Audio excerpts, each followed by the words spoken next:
pada rilis gitu.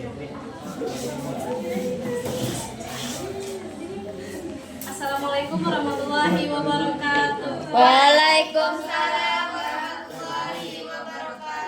Baiklah, saya Lilis Aryani akan membacakan 25 soal esai dan jawaban terkait modul studi Al-Quran. Nomor 1, sebutkan ayat Al-Quran terkait tentang nama Al-Quran yakni Az-Zikr. Terdapat dalam Al-Quran surah Al-Anbiya ayat 10. A'udzubillahi minasyaitonirrajim. Laqad anzalna ilaikum kitaban fihi dzikrukum afala ta'qilun.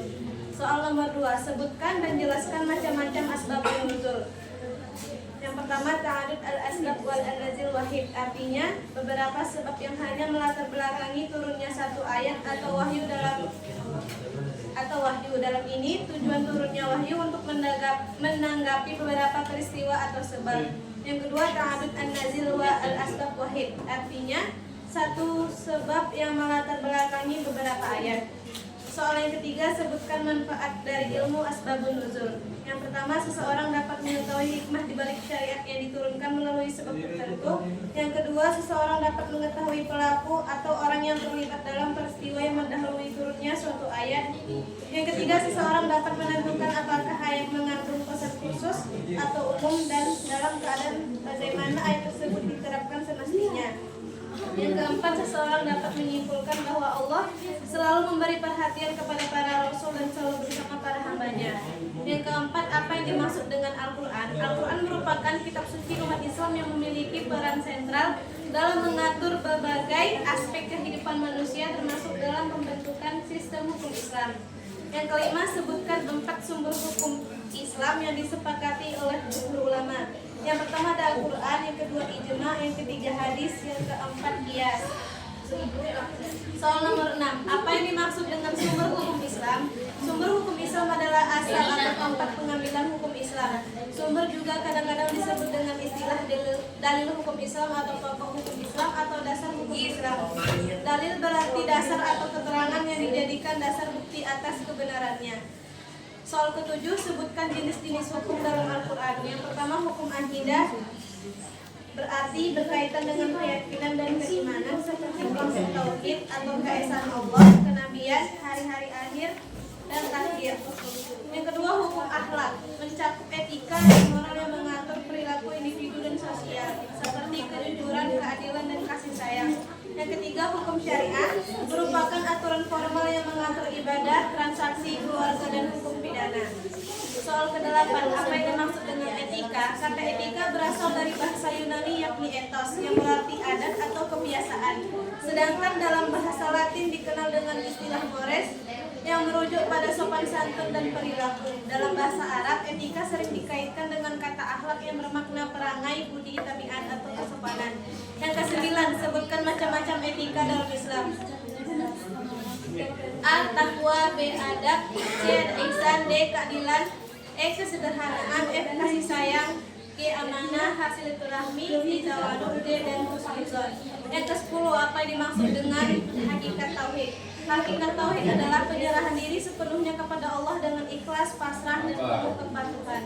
Tauhid bukan sekedar ucapan la ilaha illallah, melainkan keyakinan yang tertanam dalam hati, diikrarkan dengan lisan, dan diwujudkan dalam perbuatan. Yang ke-11, sebutkan dimensi-dimensi tauhid dalam Al-Quran. Yang pertama ada tauhid rububiyah, yang kedua ada tauhid uluhiyah, yang ketiga tauhid asma wa sifat. Soal yang ke-12, apa yang dimaksud dengan al-musawwah dan al-taswiyah dalam prinsip keadilan? Al-musawwah yang berarti memperlakukan semua pihak secara sejajar di depan hukum atau peradilan. Sedangkan al-taswiyah berarti upaya menyamakan antara hak yang satu dengan hak yang lainnya. Yang ke-13, apa yang dimaksud dengan tausiyah dalam term-term pendidikan dalam Al-Quran? Tausiyah bermakna wasiat, pesan serius, pembekalan, dan sebagainya. Pesan-pesan yang berkaitan dengan pendidikan dan pembentukan karakter serta komitmen seseorang agar berpegang teguh pada kebenaran dan keimanan. Yang ke-14, sebutkan ungkapan mau'izah yang dijelaskan dalam Quran surah Al-Imran ayat 138. Bismillahirrahmanirrahim. Hadza bayanun linnasi wa hudaw wa mau'izatun lil muttaqin. Yang artinya inilah Al-Qur'an, suatu keterangan yang jelas untuk semua manusia, petunjuk dan pelajaran bagi orang-orang yang bertakwa. Yang ke-15, apa yang dimaksud dengan at-ta'mir? At-ta'mir adalah mengelola dan memakmurkan bumi dengan prinsip keberlanjutan sesuai perintah dalam Al-Qur'an. Yang ke-16, dalam Quran surah apa yang membahas tentang istilah prinsip qaulan maisuran, yaitu terdapat dalam surah Al-Isra ayat 28. Soal ke-17, sebutkan secara ringkas 3 konsep dalam Al-Quran bahwa pentingnya pengendalian diri. Yang pertama, kesabaran, yaitu menahan diri dari emosi negatif atau godaan. Yang kedua ada ketakwaan, kesadaran akan kehadiran Allah mengarahkan perilaku. Yang ketiga zuhud, mengendalikan hawa nafsu, menghindari keinginan duniawi yang berlebihan. Yang ke-18, sebutkan 3 kerangka teoritis Quran ini untuk transformasi sosial. Yang pertama ada al-ibtala, yang kedua ada al-taghir, al-tamhis, al-tabkin. Yang ketiga ada model normatif, yaitu nilai-nilai Qur'ani. Soal yang ke-19, sebutkan unsur-unsur mukjizat. Yang pertama hanya bisa diciptakan oleh Allah Subhanahu wa taala, yang kedua bentuk aneh yang menyimpang dari hukum alam, yang ketiga bukti kebenaran pengakuannya bahwa ia menyebut dirinya Rasul, yang keempat tidak dapat ditandingi oleh siapapun. Yang kedua, apa dimaksud dengan ijaz Al-Quran? Ijaz Al-Quran adalah menetapkan kelemahan manusia baik secara berpisah-pisah maupun berkelompok untuk mendatangkan sesamanya. Yang kedua, sebutkan 4 aspek ijaz Al-Quran. Yang pertama ada aspek kebahasaan, yang kedua aspek ilmu pengetahuan, yang ketiga aspek berita gaib, yang keempat aspek ibarat ilmiah. Yang kedua, apa dimaksud dengan problematika kronologi Al-Quran? Problematika teknologi Al-Quran adalah suatu permasalahan susunan waktu kaitannya dengan Al-Quran, yaitu pembahasan tentang permasalahan dalam penanggalan pada setiap peristiwa turunnya Al-Quran. Yang ke-23, berapa lama Al-Quran diturunkan secara berangsur-angsur? Yakni Al-Quran diturunkan selama 22 tahun, 2 bulan, dan 50 hari. Soal yang ke-24, sebutkan 2 periode turunnya Al-Quran secara bertahap. Yang pertama ada periode Mekkah atau Makkiyah, turun pada tahun 610 sampai 626 Masehi. Turunnya Al-Quran sebanyak 4.726 ayat dan 89 surah. Yang kedua ada periode Madinah atau Madaniyah, turun pada tahun 522 hingga 632 Masehi. Turun Al-Quran sebanyak 1.510 ayat dan 25 surah.